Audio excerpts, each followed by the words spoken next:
Welcome back. Today we're doing a deep dive into something pretty fundamental, the connection between purpose and passion.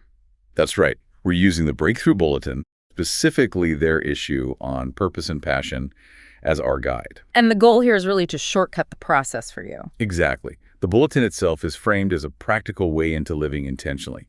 It pushes back against waiting around for purpose to find you. Yeah, it's about that core idea they mention: live with intention, lead with heart, and do what sets your soul on fire. And it's structured very practically, which I like. It gives you 3 specific tips, then 2 big questions to think about, 1 main activity, and a final piece of wisdom. So definitely handy to have a pen nearby if you're listening. The source material itself kind of expects you to jot things down. It really does. Yeah. So let's jump into the core concept first. The bulletin's pretty clear. Living purposefully isn't some exclusive club. Right. They call it a decision, a devotion, and a declaration that your life matters. I like that phrasing. It's about actively crafting a life that outlives you. That framing changes things, doesn't it? It's less about waiting for this huge revelation and more about, well, how you orient yourself day to day. Exactly. You're choosing actions that line up with what you genuinely believe right now. Which, of course, means you first need to know what you believe. And that leads us straight into their first big tip. Okay, which is anchor your life. Basically, define what matters most. The bulletin kicks this off with a really potent question. What actually gets you out of bed with conviction? Yeah, and this is where I think a lot of us get sidetracked.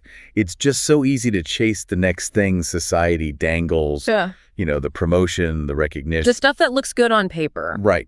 But the bulletin points out, if those external wins aren't connected to your deep down values, that success can feel, well, pretty empty. There's a real tension there. Oh, definitely. We mix up goals with values sometimes. Like, we want status, maybe, but what we truly value might be connection or growth.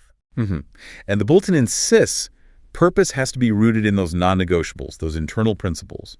They call them the anchors of a meaningful life. Anchors. I like that. They keep you steady when things get rough, the things you won't compromise on. Exactly. And the action step here is deceptively simple. List your top 5 personal values. Just get them down. But it doesn't stop there, right? You have to actually connect them to your life. Precisely. For each value, you write down one way you already live it out daily, and then one way you could start honoring it more. It forces you to look at your actual behavior. It makes it real, like the example they used of Maya, the marketing exec. Yeah, that was a good one. She had all the outward signs of success, but felt totally drained. Why? Because her job was all about metrics that didn't align with her core values. Which turned out to be things like creativity, authenticity, contribution. Right.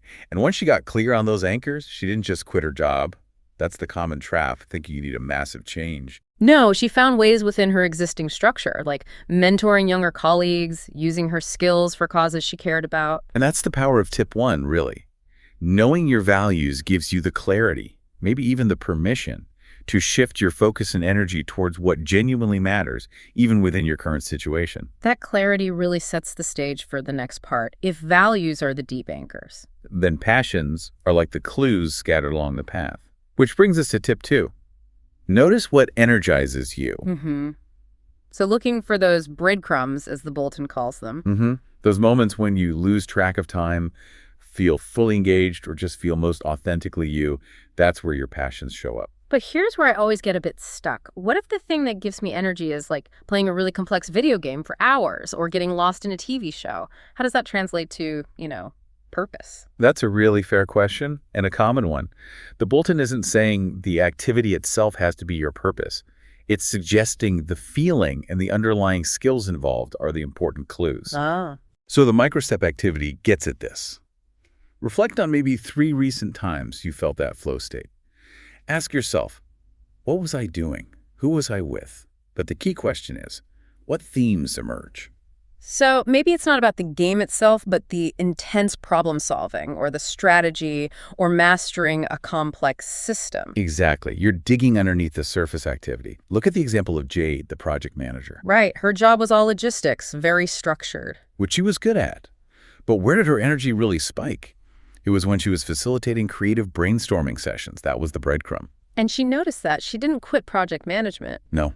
She actively looked for more chances to lead those innovation workshops, using her core role to lean into what actually energized her. She brought her passion into her work. So it's about refining how you apply your skills based on where you feel that energy and joy. Which is a great lead-in to the third tip because it tackles a really common roadblock. This huge pressure we put on ourselves to find the one big thing. Yeah. That single, epic, life-defining mission. Oh, yeah. The idea that purpose has to be this massive, fixed destination, that can be paralyzing. Totally. And the bulletin pushes back hard on that. It says very clearly, purpose isn't static. It's an unfolding journey. It has to evolve as you do. Letting go of that one big thing idea is crucial. Otherwise, every change feels like you've failed somehow. Right. Think about Samantha's story they shared. She taught for a decade, totally convinced that was her sole purpose. But then something else started calling to her later on. Exactly. Now, if she'd held on to that fixed idea of teaching in a classroom is my only purpose, that shift would have felt like a crisis. Instead, she reframed it. Her purpose evolved. Maybe it became something broader, like to inspire and educate through storytelling. The heart of her mission found a new form. That's so much more freeing. It allows for growth, not just sticking rigidly to one path. It really is. Yeah. And the action step reflects that fluidity. It asks you to write a short personal mission statement, but specifically for this season of your life. This season, I like that. Yeah, you start with, right now I feel called to, and the idea is to revisit it, maybe monthly. It builds in permission for change and growth. Purpose stays dynamic, not rigid. Okay, so we've got the anchors, values, the breadcrumbs, passions, and the idea that purpose evolves. Where does the bulletin take us next? It shifts into deeper reflection mode, using two really thought-provoking questions designed to help you get past your usual mental blocks. All right, let's hear them. The first one is a classic, but they ground it well.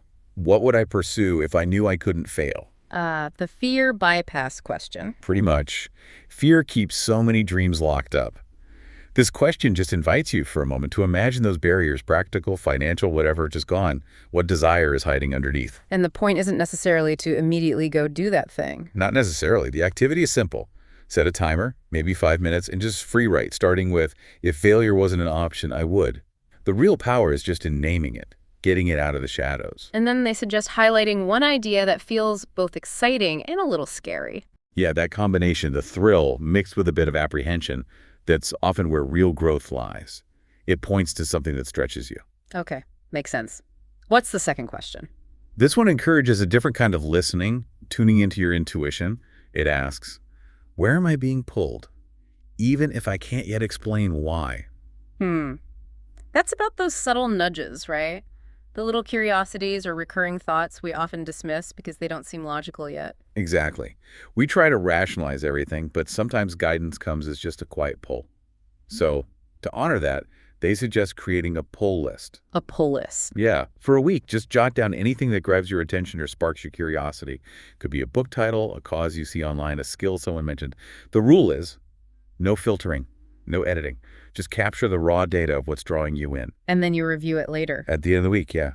Look at the list. Circle things that repeat or feel connected. It's like building your own personal compass based on what genuinely attracts your energy, not just what your brain thinks makes sense. Finding the magnetic north of your curiosity. That's a good way to put it. And all of this, the values, the passions, the questions, leads up to the main event, the big breakthrough exercise they offer. Okay, the synthesis moment. Yes, it's called the Passion Plus Purpose Inventory. This is where you really structure your reflection to find clarity. Sounds like where the rubber hits the road. How does it work? It starts with your positive experiences. Step 1, list 3 to 5 times you felt really alive, truly fulfilled, or totally in flow. These are your core data points. Okay, got it. Peak moments. Step 2, for each moment, identify the core skills you were actually using. Were you communicating something complex? Organizing, problem solving, teaching. You need to name the mechanics of what felt good. So moving from the feeling to the function. Exactly. And then step 3 pushes it further, and this is crucial. Name the impact. Don't just focus on what you did. Ask, who or what benefited? Because I showed up that way. What value did my action create? So shifting from just personal enjoyment to contribution, that feels like a key distinction. It really is. It connects your inner state to the outer world, which is essential for purpose. Then step 4 is pattern recognition. Look across all your answers, the activities, the skills, the impact. What themes keep showing up? Underlining the recurring threads. Yeah. If creating clarity or connecting people appears again and again in different contexts, that's a powerful clue about where your purpose might lie right now. It's like building a case from your own experience. Totally. It's self-generated evidence. And finally, step 5 ties it all together. You complete the sentence. Right now, I feel most purposeful when using the insights you've just uncovered. Wow, that's a really structured way to arrive at a current sense of purpose. Yeah, the bulletin's point is that clarity doesn't just strike like lightning. You uncover it by methodically connecting these threads. Your values provide the foundation, passions point the way, skills give you traction, and understanding your impact gives it meaning. That feels really empowering, actually. Less waiting, more investigating. Definitely. And it all leads beautifully into their final nugget of wisdom. Which emphasizes aliveness. Yes.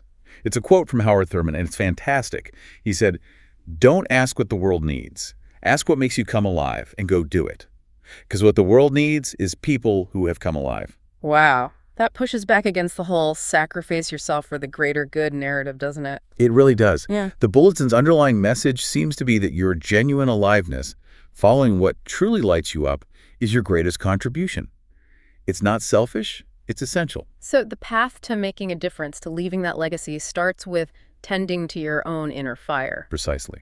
Prioritize what energizes you, what makes you feel truly alive, and the positive impact often follows naturally. You become most useful by pursuing that aliveness. What a great framework. We've really unpacked a practical blueprint for living with more intention, pulling directly from the Breakthrough Bulletin. Hopefully this gives you some real insight into where your energy, skills, and calling might align. Yeah, these steps offer a clear path from maybe feeling a bit lost or disconnected to actively shaping a life that feels meaningful and has momentum. Absolutely. And if you found this kind of focused, actionable exploration helpful, if you're feeling energized by these ideas for personal growth, well, this is what we aim to do here regularly. So to make sure you catch future deep dives offering this kind of insight and clarity, definitely subscribe wherever you listen. We'll put all the links you need right in the caption. Until next time, keep asking that question, Yeah. what makes you come alive?